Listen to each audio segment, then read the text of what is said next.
Restez informés chaque jour avec Scoop FM. Désormais, suivez nos journaux sur nos chaînes partenaires à Lubumbashi sur Sky Radio, la 97.7 MHz, à 6h, 9h, 12h, 15h, 19h et 21h. Suivez-nous également sur la radio communautaire Moïseni chaque jour à 9h05, 10h03 et 21h juste. Le journal du Scoop FM passe aussi sur Kipushi 24 Radio à 8h30, 12h30, 16h juste, 18h30 et 21h30. Retrouvez-nous également sur Vox Congo. Téléchargez dès maintenant l'application Vox Congo pour rester informé en temps réel.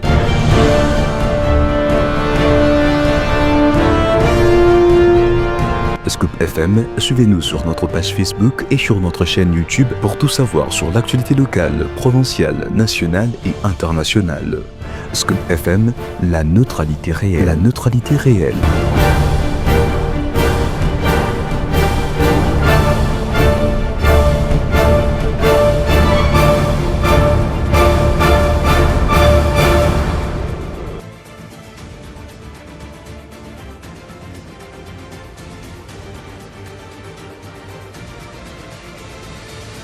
Un très grand plaisir de vous retrouver. Bonjour à tous, bienvenue à cette édition du journal Gloire d'Ibu à la présentation.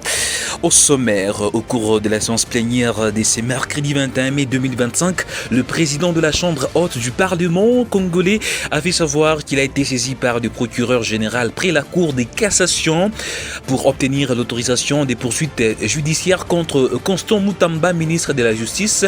Nous y reviendrons avec beaucoup de précision dans ce journal. Et puis le Sénat de la République démocratique du Congo a envisagé l'adoption éventuelle jeudi du rapport de la commission spéciale chargée de l'examen de 2 réquisitoires de l'auditeur général après la haute cour militaire tendant à obtenir la levée des immunités et l'autorisation des poursuites du sénateur à vie Joseph Kabila Kabange. Restez avec nous pour en savoir davantage.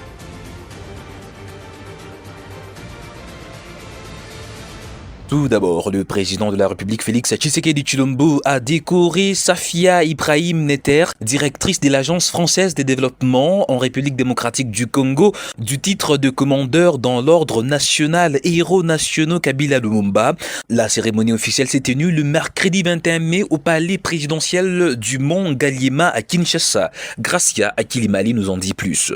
Selon une dépêche de la cellule de communication de la présidence, Safia Ibrahim a reçu sa médaille de commandeur dans l'ordre de main du président grand chancelier des ordres nationaux après la lecture publique d'une ordonnance présidentielle en présence de l'ambassadeur de France en RDC et ses collaborateurs congolais de l'AFD. L'ordonnance lui conférant ses titres honorifiques présente la directrice de l'AFD-RDC comme une actrice de coopération socio-économique ayant apporté son service à impact réel pour le Congolais. Dans sa brève allocution, le chef de l'État a rendu hommage à une femme d'exception. Ému, Safia Ibrahim a exprimé sa reconnaissance au chef de l'État. Cette décoration n'est pas un privilège personnel, mais la reconnaissance du travail de toute une équipe de l'AFD, constituée de plusieurs cadres et collaborateurs congolais, a-t-elle indiqué. La même source précise que, sous son leadership à la tête de l'AFD, en RDC, de nombreux projets ont été financés au cours de 4 dernières années dans le domaine de l'éducation, de la santé et du développement durable. Tel qu'annoncé au sommaire à l'Assemblée nationale au cours de la séance plénière de ce mercredi 21 mai 2025, le président de la Chambre haute du Parlement a fait savoir qu'il a été saisi par le procureur général près la Cour de cassation pour obtenir l'autorisation des poursuites judiciaires contre Constant Mutamba, ministre de la Justice, pour détournement présumé des fonds. Je vous convie d'écouter l'honorable président de l'Assemblée nationale, Vital Kamerhe, dans cet extrait choisi par Gracia Akilimali. Pour que vous soyez informés, je viens d'être saisi par le procureur général près la Cour de cassation. Vous faites du bruit, peut-être ça vous concerne. Au lieu d'écouter attentivement, on n'a pas encore cité le nom de la personne. Chacun de vous peut être concerné. Moi, je connais déjà le nom, mais vous ne le connaissez pas. Alors, je viens d'être saisi par le procureur général près la Cour de cassation. aux fins d'obtenir l'autorisation d'instruction contre les sieurs Constant Mutamba Tungunga, actuellement ministre d'État, ministre de la Justice et garde des Sceaux. Et donc, honorables députés, chers collègues, et dans l'actualité, toujours à Kinshasa, le Sénat de la République démocratique du Congo a envisagé l'adoption éventuelle jeudi du rapport de la commission spéciale chargée de l'examen des 2 réquisitoires de l'auditeur général près la cour militaire tendant à obtenir la levée des immunités et l'autorisation des poursuites du sénateur à vie Joseph Kabila et du procureur général près la cour des cassations afin d'obtenir l'autorisation d'instruction contre les sieurs Michel Linguepo, sénateur, selon un communiqué de la rapporteure de la Chambre haute du Parlement, Nefertizi Ngoudianza. Autre chose, dans la nuit du mercredi 21 au jeudi 22 mai 2025, des hommes armés non identifiés ont fait irruption au domicile de Martin Kabweloulou, ancien ministre des Mines situé à Kinshasa, avant de l'enlever et de les conduire vers une destination inconnue. Selon des sources familiales, âgé de 77 ans et ancien président de parlementaire katongais lors de la législature précédente, sa famille dit être sans nouvelles de lui. Le numéro de téléphone de son épouse demeure injoignable, explique un membre de la famille, alors que les autorités n'ont pas jusqu'au moment de la publication de ces textes voulu réagir, a-t-on lu. Poursuivant ce journal, malgré les prononcés du président de la Cour constitutionnelle Dieudonné Kamolita sur l'affaire Bokonga Donzo, en croire maître Jean-Marie Kabengele, l'ancien premier ministre Augustin Matata Ponyo n'ira pas en prison parce qu'il s'agit d'une peine de travaux forcés et non celle de la servitude pénale. Il l'a dit lors de son interview dans une émission sur la chaîne de télévision CW. On l'écoute dans cet extrait choisi pour vous. Si la Cour constitutionnelle ordonner l'arrestation immédiate, elle aurait violé le prescrit de l'article 6 bis, parce que là, elle aurait confondu la peine de travaux forcés à celle de servitude pénale. Donc, servitude pénale, on vous envoie en prison. Voilà. Travaux forcés, vous n'allez pas en prison. Donc, la mesure, parce que la loi elle-même prévoit un acte réglementaire portant modalité d'exécution des travaux forcés. Cet acte, on l'attend jusqu'aujourd'hui. Qu'est-ce que vous insinuez, maître Jean-Marie? Qu'est-ce que vous insinuez? On a condamné Matata Ponyo. Il n'ira pas en prison. Il ira en prison faire quoi? Donc Matata Ponyo va rester un homme libre. Il ira faire quoi en prison? Parce que le lieu de l'exécution de la peine de travaux forcés n'ayant jamais été déterminé par un acte réglementaire portant mise en application des dispositions relatives à la peine de travaux forcés, si Matata est condamné, il n'y aura pas de mandat de prise de corps. On ne pourra pas l'arrêter pour l'envoyer en prison. Parce qu'il ira faire quoi en prison?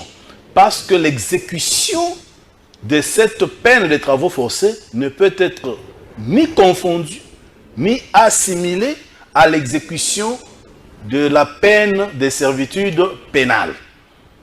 Donc, s'il était déjà arrêté en phase préjudicielle, oui, et qu'il demeurait en détention, oui, cette peine, le trouvant en prison, on pouvait dire qu'il resterait en cet état-là.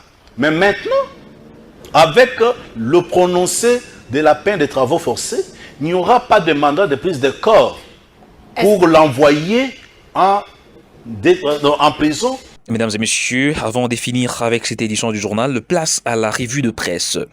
L'appel par le procureur de la Cour des cassations de la levée des immunités de Constant Mutamba, ministre de la Justice, et l'information parue dans plusieurs journaux. Mesdames et messieurs, bonjour et bienvenue à cette revue de presse. Radio Okapi.net titre « Les ministres Constant Mutamba dans les viseurs de la justice ». Le procureur près la Cour des cassations Firmin Mvombe demande à l'Assemblée nationale la levée des immunités du ministre de la Justice Constant Mutamba en vue de les poursuivre pour un présumé détournement de 19 millions de dollars dans le cadre d'un contrat contrat de gré à gré pour la construction de la prison de Kisangani. Les réquisitoires du procureur élus devant les députés nationaux par les rapporteurs de la Chambre basse du Parlement, Jacques Joly, lors de la plénière de ce mercredi 21 mai 2025.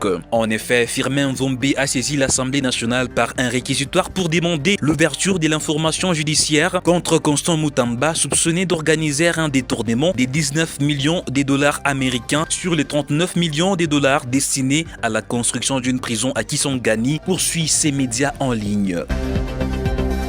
De sa part, RTNC pensait des titres. Ituri, une voiture termine sa course sur une maison à Kindia. Un accident à vue d'œil spectaculaire s'est produit ce mardi 21 mai 2025 sans aucune victime dans les quartiers Kindia à Bunia. En effet, autour des 21h, une voiture primo roulant à grande vitesse sur l'avenue Maendeleo a dévié sa trajectoire près du pont Gilba, percutant violemment une maison d'habitation. Les témoignages concordants pointent du doigt un excès de vitesse et une possibilité conduite en état d'ivresse comme cause principale de l'accident. L'impact, malgré sa violence, n'a heureusement pas causé de décès. Les 5 occupants de la maison ont miraculeusement échappé à tout dommage corporel. Cependant, les dégâts matériels sont considérables, la maison subissant des dommages importants suite à la collision. Les conducteurs et son véhicule ont été déplacés en garde à vue au commissariat de la police des circulations routières, renchérit ces tabloïds.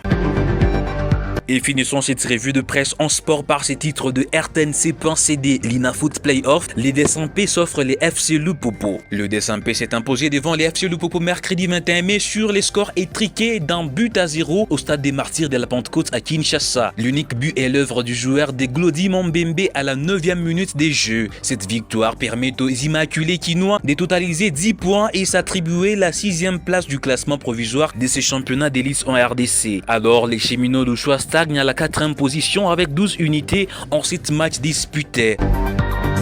Voilà qui met un terme à cette revue de presse sur votre radio. Merci mesdames et messieurs de nous avoir suivis. Retrouvons-nous demain pour une autre randonnée des journaux parus en ligne.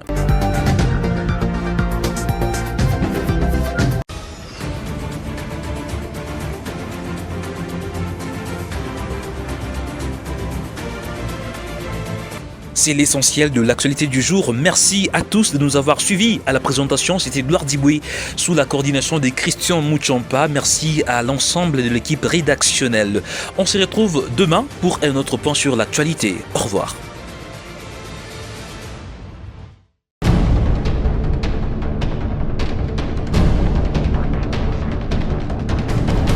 Restez informés chaque jour avec Scoop FM. Désormais, suivez nos journaux sur nos chaînes partenaires à Lubumbashi sur Sky Radio, la 97.7 MHz, à 6h, 9h, 12h, 15h, 19h et 21h. Suivez-nous également sur la radio communautaire Moïseni chaque jour à 9h05, 10h03 et 21h juste. Le journal du Scoop FM passe aussi sur Kipushi 24 Radio à 8h30, 12h30, 16h juste, 18h30 et 21h30. Retrouvez-nous également sur Vox Congo. Téléchargez dès maintenant l'application Vox Congo pour rester informé en temps réel.